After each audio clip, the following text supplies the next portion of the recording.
네, 내란 특검이 윤석열 전 대통령에게 통보한 출석 일정은 오늘 오후 2시였습니다. 하지만 윤 전 대통령 측은 오전까지도 아무런 입장을 밝히지 않다가 조사 시각 1시간 반 전쯤 출석하지 않겠다는 입장을 전했습니다. 특검은 윤 전 대통령이나 변호인들에게 불출석 의사를 들은 게 아니라 윤 전 대통령이 있는 서울구치소로부터 불출석 의사를 전해들은 걸로 파악됐습니다. 불출석 사유도 따로 밝히지 않았습니다.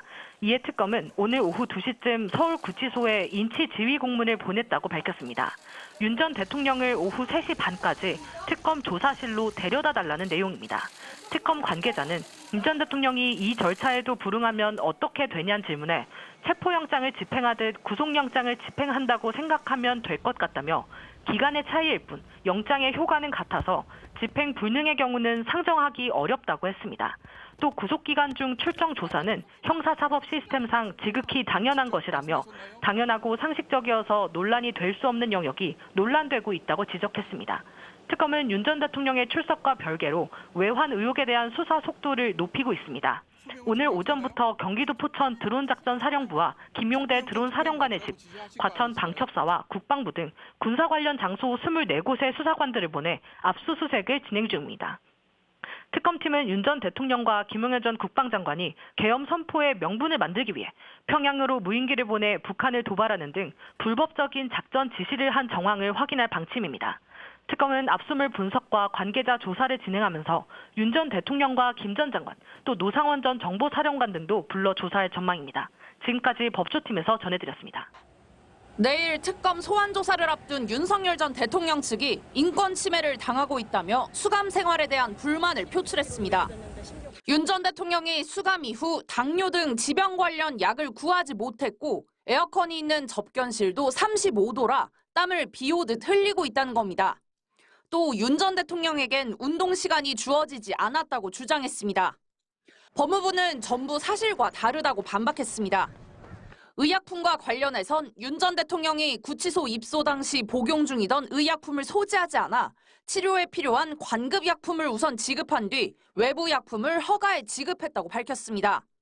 운동을 제한한 적도 없다고 못 박았습니다. 수용자의 실외 운동은 법령에 따라 하루 1시간 이내로 실시하고 있고 다른 수용자와 접촉을 피하기 위해 단독으로 실시하고 있을 뿐 운동 시간과 횟수는 일반 수용자와 같다고 설명했습니다. 또 윤 전 대통령의 독거실엔 다른 수용자와 동일하게 선풍기가 있고 변호인 접견실 역시 일반 수용자와 똑같이 냉방을 하고 있다고 밝혔습니다. 윤 전 대통령은 지난 1월 첫 번째 구속 수감됐을 때도 공수처 조사에 불응하고 강제 구인도 거부하며 국군 서울지구병원으로 가서 치료를 받은 바 있습니다. 수사를 회피하려는 목적이 아니냐. 저희들은 일정 정도 그렇게 보고 있습니다. 어제 우리 수사진이 밤 9시까지 그 구인을 위해서 기다렸고 그다음에 또 그 시간 이후에 우리 구치소에 도착한 것으로 알고 있습니다. 앞서 윤 전 대통령이 건강상의 이유를 들어 구속 이후 첫 특검 조사에 불응하자 특검 측은 구치소 측에 공문을 보내 윤 전 대통령 건강에 문제가 없다는 걸 확인했습니다. 내란 특검은 다른 피의자들도 버티면 된다라는 잘못된 인식을 줄 수 있다며 소환 조사 원칙을 지키겠다는 입장을 재차 밝혔습니다. 이에 따라 내일 윤 전 대통령 변호인단이 접견을 거쳐 조사에 불응하겠다고 결정할 경우 특검은 강제 구인에 나설 걸로 보입니다. MBC 뉴스 구승입니다. 체포영장 집행을 막기 위한 차벽과 쇠사슬, 철조망이 설치되면서 요새처럼 변했던 한남동 대통령 관저.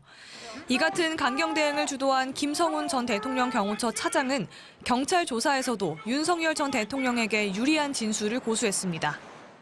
순간 임무를 충성을 다해 다 하시겠다 답변한 것뿐인데 이 부분이 왜 문제가 되는지 모르겠습니다.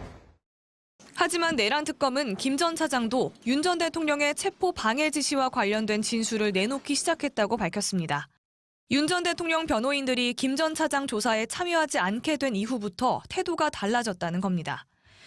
강희구 전 대통령 부속실장도 앞선 검찰 조사에서 윤 전 대통령의 주장과는 배치되는 진술을 했던 걸로 드러났습니다.